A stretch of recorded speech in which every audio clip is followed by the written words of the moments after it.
যে আপনিও তো 2020, 21, 22, 23, 24 খুবই আগ্রহ ভরে বঙ্গবন্ধুর কথা লিখেছেন, স্লোগান দিয়েছেন, বক্তৃতা দিয়েছেন, খুবই সুন্দর করে কি বলে ক্রোড়পত্রে লেখা ছাপিয়েছেন। আপনি যেহেতু ভালো বলেন, অনেকে বুঝিয়েছেন, সেই ক্ষেত্রে সেইটা আপনি যখন আপনাকে দেখেন, আপনি এটাকে কিভাবে বিবেচনা করেন? আমার জীবনে আমি একটা বক্তব্য দেই নাই, একটা মিছিলে যাই নাই, 1 মিনিটের জন্য আমি কোনো ছাত্রলীগ করি নাই।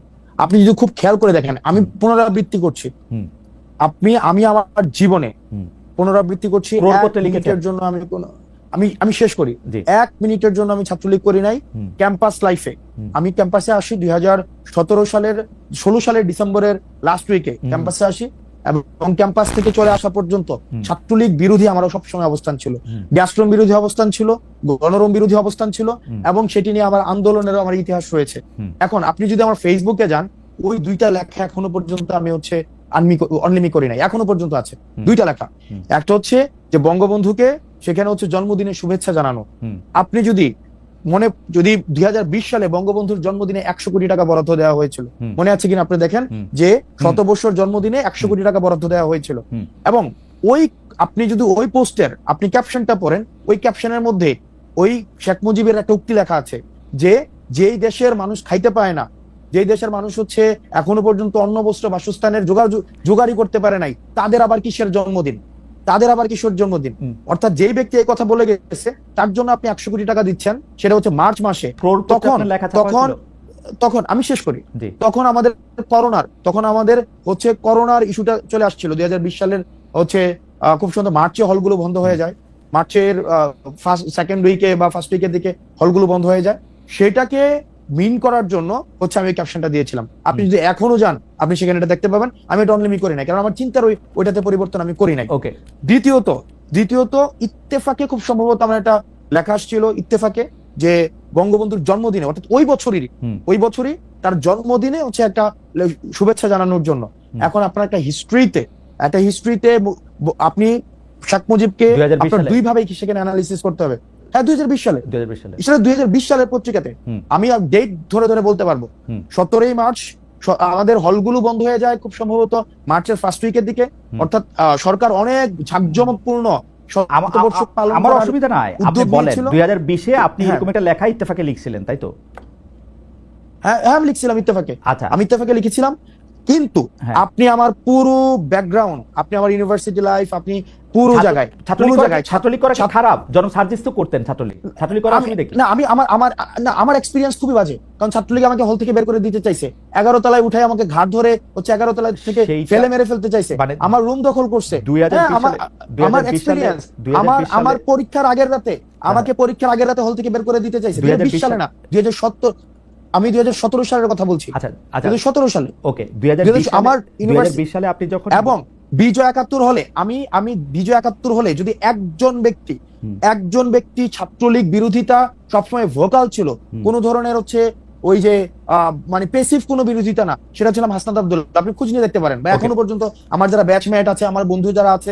এবং আপনি যদি একটা জিনিস দেখেন, এই যে নাহিদ, আসিফ, তারপর হচ্ছে আপনার যারা ফেসিবাদ বিরোধী যে রাজনৈতিক দলগুলো ক্যাম্পাসে তখন ছিল, গণ অধিকার পরিষদ, নূর ভাইরা যারা ছিল, রাশেদ ভাইরা ছিল, আমার সাথে কিন্তু সম্পর্ক এমন না যে এই অভ্যুত্থানের পরে আমরা তখন থেকেই আকরাম, আমরা তখন থেকেই, আমি এটা 2020 থেকে না, তখন থেকে ইউনিভার্সিটি ফার্স্ট ইয়ার থেকে আমি তখন থেকেই, হয়তো আমি কোনো রাজনৈতিক দলের ছিলাম না, গণ অধিকার পরিষদের ছিলাম না, স্যাডের ছিলাম না, কোনো স্টুডেন্ট এগেইনস্ট টর্চার, একটা হচ্ছে সেখানে একটা হয়েছিল স্টুডেন্ট এগেইনস্ট টর্চার, সালাউদ্দিন সিফাত এটা করেছে।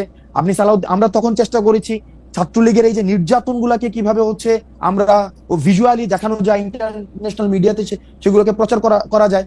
এইটার ট্রু যে আমি কোনো পার্টিজান পলিটিক্স করি নাই, কিন্তু পুরা সময়টা হচ্ছে এই ছাত্রলীগ বিরোধী আমার অবস্থান ছিল। ওকে, থ্যাংক ইউ সো মাচ। তাহলে আপনি মনে করেন যে ওই সময় আপনার যে অবস্থান ছিল, সেই অবস্থানটা মানে কোনো একটা চাপের মুখে দ্বারাও মনে করেন আপনি বঙ্গবন্ধুর জন্য যে লেখা লিখছেন, সেইটা হচ্ছে আপনি আপনার জায়গা থেকেই লিখছেন। এই লেখাকে এখন আবার আপনি লিখবেন নাকি এটা আবার একটু কারেকশন করে লিখবেন? আমি সেটাই জানতে চাইছিলাম। আপনার অবস্থা আমি তো অনলিমি করি না এখনো, কারণ আমি ওইটাকে এখনো বিশ্বাস করি, যে দেশের মানুষ, আমি এখনো বিশ্বাস করি। আমার ওই লেখাটা এখানে যেটা আছে, আমি তো চাইলে অনলিমি করে ফেলতে পারতাম। এত গালাগালি, এত ট্রোল, এত প্রশ্ন, আমি তো অনলিমি করতে পারতাম। অনলিমি করি নাই, আমি কেন করবো অনলিমি? আর আমি যেখানে ইভেন আমার পার্টিও যদি সেখানে কোনো ধরনের কখনো আবার এক ধরনের মানে নীতি বিবর্জিত কোনো কাজ করে, সেক্ষেত্রে আমিও আমার পার্টির সমালোচনা করব। এবং আমার পার্টির এটাই হচ্ছে একটা ইউনিক একটা ক্যারেক্টারিস্টিক্স, যেটা হচ্ছে আমরা নতুন যে রাজনৈতিক বন্দোবস্ত বলছি, সেই রাজনৈতিক বন্দোবস্ত সেটা একটা অংশ। জনাব হাসনাত আব্দুল্লাহ, আপনাকে অনেক ধন্যবাদ আমাদেরকে সময় দেওয়ার জন্য। আমাদের সময় শেষ। আপনি যদি দর্শকদের উদ্দেশ্যে নতুন দল এনসিপির পক্ষ থেকে বা আপনার নিজের পক্ষ থেকে, সামনে নির্বাচন আছে বা নির্বাচন নাই আমি জানি না, নির্বাচনের ডেট এখনো ঘোষণা করা হয় নাই, আপনি যদি কিছু বলতে চান আপনি বলতে পারেন, মানে যারা আমাদের দর্শক আছে তারা আপনাকে শুনছেন। আমার একটা বিষয় হচ্ছে যে আমরা কালচারালি সফিস্টিকেটেড হওয়ার জন্য আরো অনেক সময় লাগবে। সেই জায়গা থেকে আপনি যেটাকে আইন নিজের হাতে তুলে ধরা বলছেন, সেটাকে আমি এখনো পর্যন্ত সেটাকে আমি সচেতনতা বলবো। কারণ একটা মানুষ বিষ খেয়ে মারা যাচ্ছে, আমি সেক্ষেত্রে আমার প্রথম এবং প্রধান কাজ হচ্ছে তাকে সেখান থেকে বাঁচানো। একটা মানুষ ছাদ থেকে লাফ দিয়ে পড়ে যাচ্ছে, আমি সেটা একটা বিষ খাওয়ার মতো। আমাদের দেশের যেভাবে এখানে একটা মানুষ মারা গেলে একটা মানুষের ক্ষতি, আর সেখানে হচ্ছে শত শত মানুষকে বিভিন্নভাবে রাষ্ট্র মেকানিজমের মধ্য দিয়ে মানুষকে বোকা বানিয়ে আমাদেরকে ক্ষতিগ্রস্ত করেছে। এবং সেটির বিরুদ্ধে প্রতিবাদ করাকে এবং সেটির বিরুদ্ধে ইনস্টিটিউশন গুলো যেন যথাযথ ব্যবস্থা নেয়, সেটিকে আমি কখনোই আইন নিজের হাতে তুলে নেওয়া আমি বলবো না। আমি বরং বলবো যে মানুষ যেন এই রাষ্ট্রীয় ইনস্টিটিউশন গুলো যেন প্রপারলি ফাংশন করতে পারে, সেটির জন্য মানুষের আরো বেশি সচেতন হওয়া উচিত। জনাব হাসনাত আব্দুল্লাহ, আপনাকে অনেক ধন্যবাদ। অনেক দর্শক আমাদের সঙ্গে ছিলেন, বেশিরভাগই আপনার বক্তব্যকে সমর্থন করেছেন যারা আজকে এখানে ছিলেন। সুতরাং আপনার এই বক্তব্য নিশ্চয়ই আমাদেরকে ভবিষ্যতে চলার পথে নতুন পথ দেখাবে। এভাবে হয়তো মানে আমি এখনো আপনার মতো করে ভাবতে শিখি নাই, নিশ্চয়ই শিখে যাব। যেরকম দেশ সেরকমই তো আচার করতে হবে একটা সময় না একটা সময়। অনেকেই বলছেন যে আমাকে আপনার কথা মানা উচিত না, আপনি যেটাকে ঠিক মনে করছেন, মানে আমরা যেভাবে দেশটাকে করতে চাই, আমরা অবশ্যই অবশ্যই অবশ্যই আপনি যেভাবে আপনার পথই ঠিক, আপনার পথ আমি যাতে ঠিক মনে করতে পারি, আমার পথ ঠিক না, এই পথ মনে করতে পারি। আপনি এখনো লাস্টেও বললেন যে আপনি তো এটাকে এখনো সেরকমই বলতে চান, তা আমি যদি মনে করতে পারি আমার প্রতি আপনি দোয়া ভালোবাসা রাখেন, আমিও যাতে আপনার মতে একমত হতে পারি। এখন পর্যন্ত পারি নাই আর কি। লাস্ট 3 সেকেন্ড আমি একটু নিতে চাই আপনার কাছ থেকে। সেটা হচ্ছে আমরাও দেশের ইনস্টিটিউশন গুলো প্রপারলি ফাংশন করে নাই বলে আমরাও সাফারার হয়েছি। আমরা চাই না আপনি আপনার সন্তানকে নিয়ে বিদেশে থাকেন, আপনি বিদেশে বসে টকশো করেন।